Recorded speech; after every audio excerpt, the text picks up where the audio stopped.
What's going on, everyone? My name is Nick Zampaglione, and welcome back to the Zampow MMA show, brought to you by 4th and 20 Media. It's fight day, ladies and gentlemen, and we have UFC 251 taking place on Fight Island. That's right, Yas Island in Abu Dhabi. Earlier in 2020, earlier in the year, Dana White went on and said he is in the works of buying out an island for international fights to make a lot more international fights happen and take place. And man, did he deliver. That's right, we're going to be in Abu Dhabi. Great place, a great fighting background. A lot of international fighters are coming to Fight Island for this card. I'm telling you, all around the world, we have fighters in every area going to take place on this card. And that is so exciting and great. And it looks like the whole process of everyone getting to Fight Island also was very smoothly. A lot of COVID tests, of course, but everyone's there, healthy, and ready to fight tonight. So this is the pre-show. Let's go through the whole main card right now. And man, is this one of the most stacked UFC cards of all time. I say it a lot, but I mean, we have 3 title fights tonight. That is insane. And the last time that has happened was last December with welterweight and featherweight also on that card. So starting off at the first fight of the main card, we have Amanda Ribas taking going up against Paige Vanzant. Now, Paige Vanzant is a somewhat, I'd say, veteran to the game. She's a very well-known fighter. She's been in the UFC for a very long time. Amanda Ribas is more on the contrary. She's more up and coming. Both of these fighters are very talented, of course, but wanting to get into the top 15 rankings and make their way up for a belt.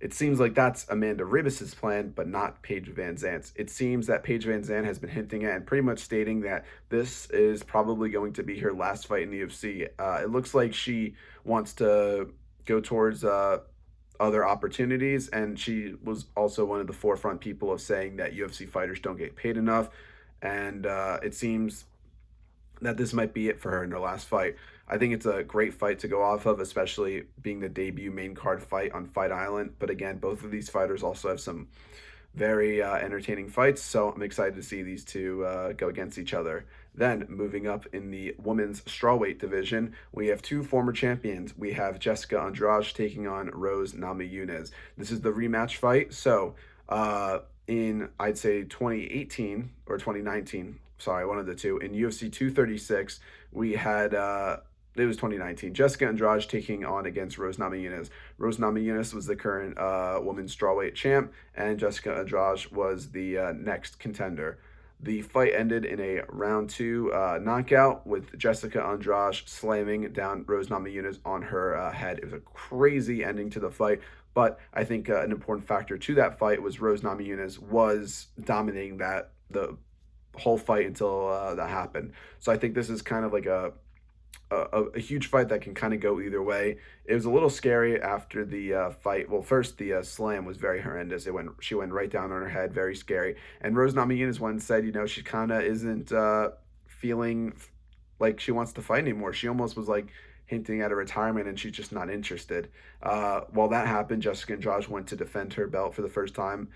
She lost, of course, to the current strawweight champion, and now it seems, and now the rematch has always been in talks between the two. Jessica Andrade lost in a first round knockout, so it didn't seem like she was going to get right back into the title picture. I think this is the perfect fight. This is the number 1 and 2 ranked contenders in the strawweight division. And Rose Namajunas also did state that she has caught her second win of the sport. She wants to continue to fight, and she wants to get her belt back again. So this is going to be a crazy fight. Again, it was very dominant in the first round, and then once we got into the second round, that slam ended it, and it really shows that the whole fight you could be winning, and last second, like by a snap, you lose. It's crazy. It's what happened with Derek Lewis versus Alexander Volkov at UFC 229. But just shows anything can really happen.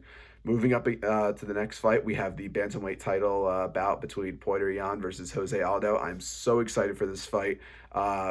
Originally, the champion was Henry Cejudo, and earlier this year he retired. He announced his retirement of MMA, so that obviously means he relinquishes the bantamweight title that he once had. So always it was going to be Puerto Rican fighting for that belt. He was the number 2 ranked contender, and it also was kind of like wondering who's going to be the next contender who also is going to be fighting for that belt, and Jose Aldo is the one to be fighting. A little weird that is coming off of a loss, but that far majority of people said he won that fight against Marlon Moraes, which makes is why the decision for Jose Aldo to be uh, the other title challenger. I agree with the decision, win or lose in that fight. I think Jose won that fight, but I mean, let's be honest, Jose Aldo was amazing, one of the best. I'd say one of the kings of the featherweight division before he dropped down to bantamweight. He was the first ever featherweight champion. He held that belt for a very long time. One of the top most title defenses as well. So, I think also Jose wanting to go down to the bantamweight division where he believes he's going to be stronger and better at that weight makes sense. He should also be fighting for the belt. And again, Poirier Jan is just a menacing fighter. He's undefeated in the octagon in the UFC right now. Has a record of 14-1. He's a really great up and coming fighter who just rose through the ranks. He's only 2 years in the UFC and he's already fighting for the title. I mean, this guy is a very dominant fighter, coming off a win recently by a head kick to Uriah Faber, who's a veteran to the game. So this is obviously a bantamweight title bout that makes sense and going to be very entertaining. Poirier Jan it's a very big aggressor, and so is Jose Aldo with a lot of quickness, who's a very quick fighter. So I'm excited. Bantamweight division is always an outstanding division with a lot of exciting fights. So I believe this will also perform as well. Now, going into the co-main event, another rematch as well on this fight. We have Alexander Volkanovski, the featherweight champion, taking up against Max Holloway. These two fighters just fought in December at UFC 245, which was the other 3 championship UFC fight card, where Max Holloway, who is pronounced, and I also agree, just the king of the featherweight division, the best featherweight fighter that we've ever seen, ended up losing his belt to Alexander Volkanovski. It was a crazy fight, went all the way to a decision, but kind of a weird fight. It seemed that Alexander Volkanovski, and this is something I agree with, he has just a very high fight IQ and used these leg kicks as a way to almost win the fight against Max Holloway. He played smarter for the judges to score him as the winner, and that's exactly what happened. Alexander Volkanovski was able to beat and dethrone Max Holloway. Max Holloway doesn't believe he lost that fight. He believes he won it too, so it was definitely a crazy ending with that both fighters believe they both won, which is, you see that, but I think this was definitely more of a argument to make because, again, Max Holloway really wasn't hurt both of these fighters really weren't hurt that much throughout the fight. It was just Alexander Volkanovski just taking the initiative and being the aggressor throughout the fight, and I think that's what got him that decision. So since Max Holloway has been saying he doesn't believe he lost the fight, that really has annoyed and gotten Alexander Volkanovski very angry. And Alexander Volkanovski believes there's something to work for here. He wants to be the first fighter to knock out and stop Max Holloway. Now, Max Holloway has a chin, one of the best chins in the game. He's not even been knocked down in his fighting career. He's never been knocked out, and let alone knocked down. It is a hard task when you've had 26 professional bouts. So it's definitely a big way Alexander Volkanovski could win, and definitely a outstanding accomplishment he could hold with that. So I guess we will see what happens. I think also what's going to be great, if that's truly what Alexander Volkanovski believes, that means that there definitely is going to be a lot of those leg kicks that Alexander Volkanovski has been throwing. I think he's going to go for some bigger strikes to, the body and the head. So I think this is going to be a completely different fight that we've ever seen. So I'm very excited for it. Max Holloway, as I said, a veteran to this sport, a veteran in the UFC. Some notable factors, though, is that he actually did all of his training leading up to the fight on Zoom, actually, just because of COVID restrictions. He's from Hawaii, and I think there was a lot of restrictions when it came to opening the gym there. And he also just he said he didn't spar at all coming up to this fight. So it's definitely a really weird training difference that Max Holloway does, especially in a title fight, especially wanting to win back your title. You're going to change up how you train. So it's definitely something to consider with who you're going to pick to win this fight. But Max Holloway's, he definitely wants his belt back, and I think it's going to come down to just who wants it more.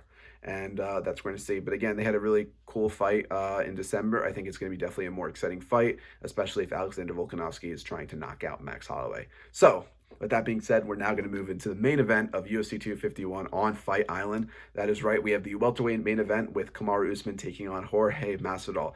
Crazy fight. Wasn't even supposed to happen. If you read my article on 4th and 20 Media, Jorge Masvidal took this fight on 6 days' notice. The fight was supposed to be Kamaru Usman versus Gilbert Burns, but Gilbert Burns tested positive for COVID-19, unfortunately, which meant the fight was going to be canceled. But luckily, the UFC made a deal with Jorge Masvidal. They were able to come to an agreement, which means Jorge Masvidal took this fight on 6 days' notice. That is crazy, especially for a welterweight title fight. Jorge Masvidal, he fought, this is his, let's see, 48th professional fight, and has never fought for the UFC belt. He's up there with the likes of Alistair Overeem for most fights in the UFC without being able to fight for a title. He's the #3 ranked contender. He's the BMF champion. He is also the 2019 Fighter of the Year, so it makes sense for him to fight for the belt. It's crazy that it's now happening at 6 days' notice because this was the original plan for this fight, actually, Kamaru Usman versus Jorge Masvidal. But Jorge Masvidal wanted to get paid more, so it's a little weird to see how now they reached an agreement on 6 days' notice. So Jorge Masvidal lost over 20 pounds in like 5 days to make weight, which is crazy. Definitely a huge factor. The other big factor that I forgot to mention last episode is, but I also put on that same article about Jorge Masvidal for this fight, is that Jorge Masvidal's head coach tested positive for COVID-19. Veteran coach Mike Brown will not be there will not be able to be there and coach Jorge Masvidal in that fight. So again, a huge thing to consider as well, especially looking at his Jorge Masvidal's opponent. Kamaru Usman is a tank here. He's a huge built welterweight, has insane punching power, a very dominant fighter as well. He has a record of 16-1. He's undefeated in the UFC.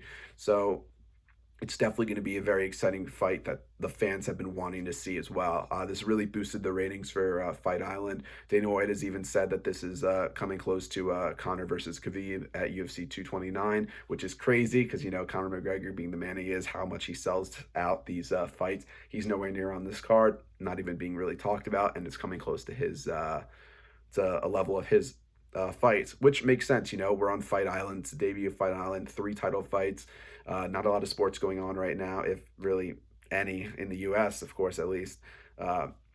So, this is definitely makes sense that this is going to be a huge fight and a huge opportunity for the UFC. But stylistically, Kamaru Usman versus Jorge Masvidal is going to be a little crazy. I think it's not in the favor of Jorge Masvidal as well, just because of Kamaru Usman's insane wrestling ability. He went through Tyron Woodley, who is a D1 wrestler, and Kamaru Usman was not a D1 wrestler and was still able to just completely dominate Tyron Woodley, the former welterweight champ. But with that being said, this is a big toss-up fight as well. It's hard to see who wins. I think the fans are definitely more Jorge Masvidal. It just has a higher